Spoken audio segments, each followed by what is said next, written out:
So today I will be making my very first pulled pork.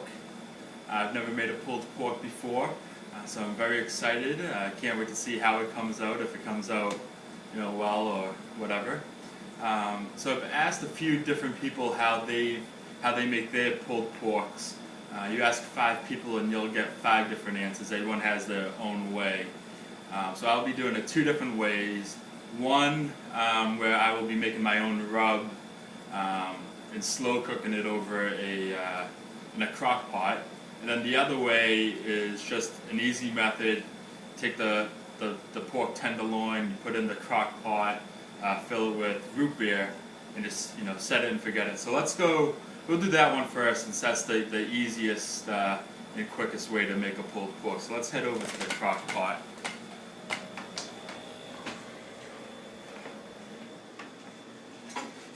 So again, I've asked a few different people. A lot of people say that they use the butt when they make these pulled porks.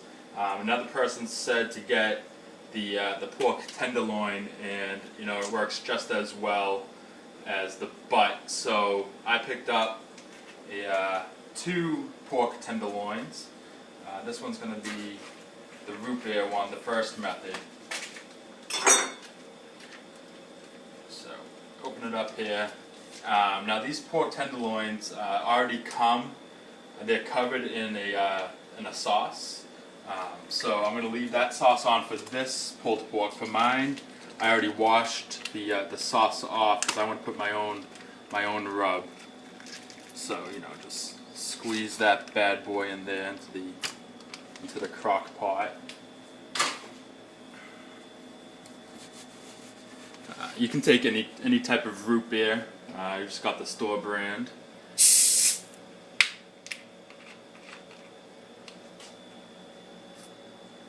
Yeah, that'll do. That's good root beer. So what you want to do is just fill the crock pot so that the root beer covers the entire pork tenderloin. Because you want it to really, the pork, you want it to really soak up the sugar, the flavor. And this is going to make a real sweet, very, very sweet actually, pulled pork, for a sandwich or what have you.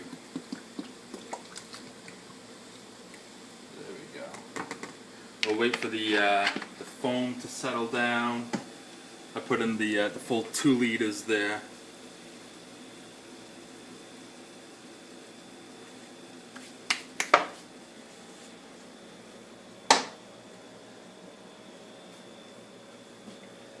There we go. You see the entire pulled pork. The entire pork tenderloin is covered by root beer.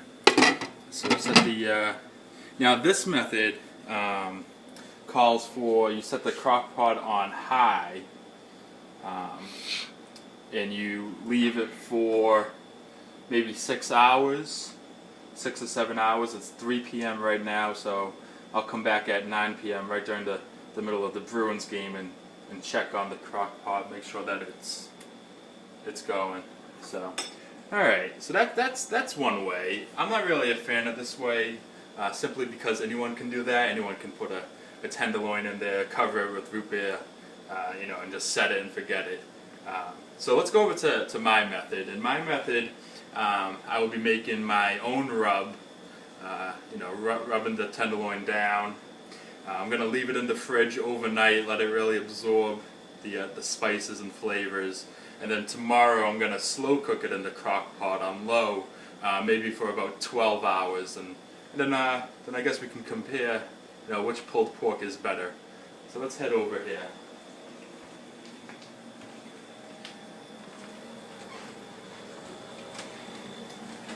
So for a rub, again, you ask 5 people, you're getting 5 different rubs. So I'm just gonna go with what I think is gonna taste really well. Your 2 main ingredients always with a rub. You start off with a cup of salt, and then a cup of sugar. For this one, I'm going to use packed brown sugar instead of just regular sugar. I think it's going to add to the sweetness, which I'm looking for in my pulled pork. And then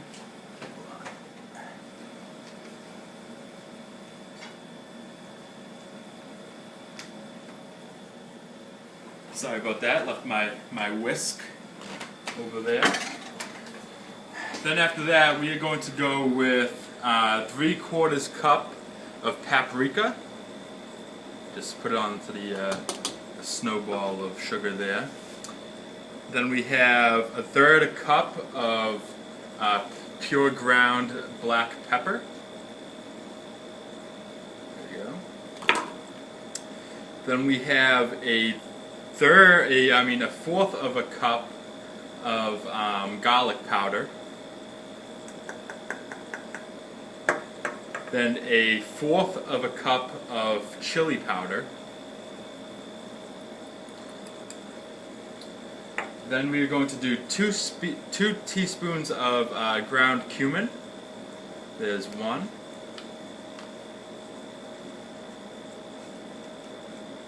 And 2. A lot of rubs I've seen call for ground mustard. I do not have ground mustard, so I will not be putting that in the recipe. If I think, maybe for the next rub, if I can go out and get it, I will definitely try that. And then for the secret ingredient, I know that I'm going for a sweet rub. I want the sweet pulled pork, but I also like a little spice, a little kick to it. So I'm going to put in 1/4 teaspoon of crushed red pepper. Just to add to the flavors in there. So while I whisk this up, because you want it to be, fully incorporated. You want all the spices mixed together. Don't worry if the brown sugar clumps; it will come out. You can whisk right through it. So you're probably wondering, why am I making my own rub? One, I've never made a rub before. I've always wanted to try it. So I figured, hey, if I'm gonna try making a pulled pork, how about I try making my own rub too? Try 2 things at once.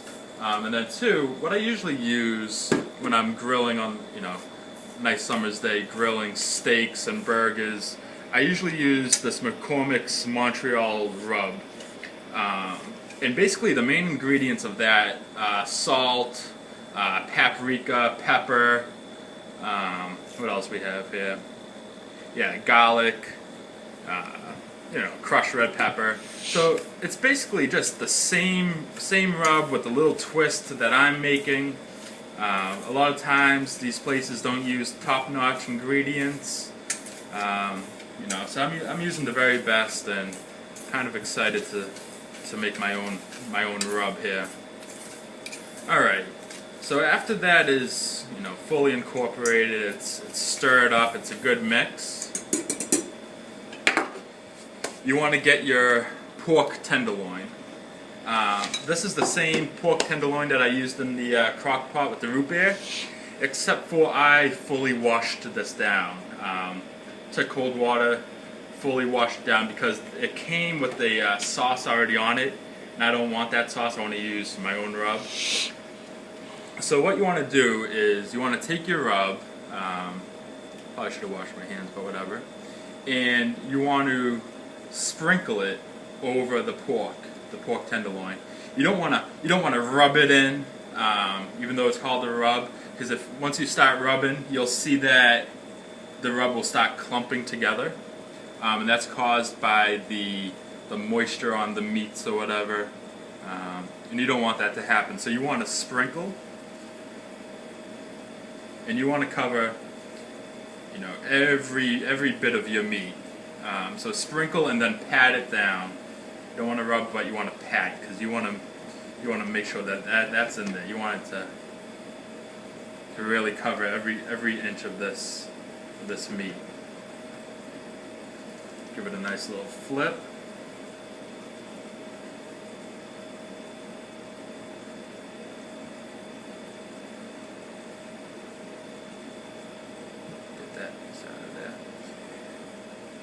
Now, I know if you're watching this, you're probably cringing, watching me touch raw meat and then go back into the rub. Oh well. I don't know what to tell you. maybe I'll make a new rub and just throw this one away. I don't want people getting sick off my very first rub. Alright, so I think we got this bad boy very well seasoned. So now what I'm going to do, I'm going to wash my hands, then I'm going to put it into the, got a gallon-sized Ziploc bag. I always go with a zipper just for extra security. I don't want it falling out. I'm going to put it in the bag, put it in the fridge, let it sit for, a full 24 hours, because I really want all the flavors to really work its way into the meat. Want it to really get into every nook and cranny. So that's that. I will pick up this video 24 hours from now, and you'll see me take my pork tenderloin out and see how it is, put it in the crock pot, and we'll come to a conclusion as to which pulled pork is better, the root beer or my rub.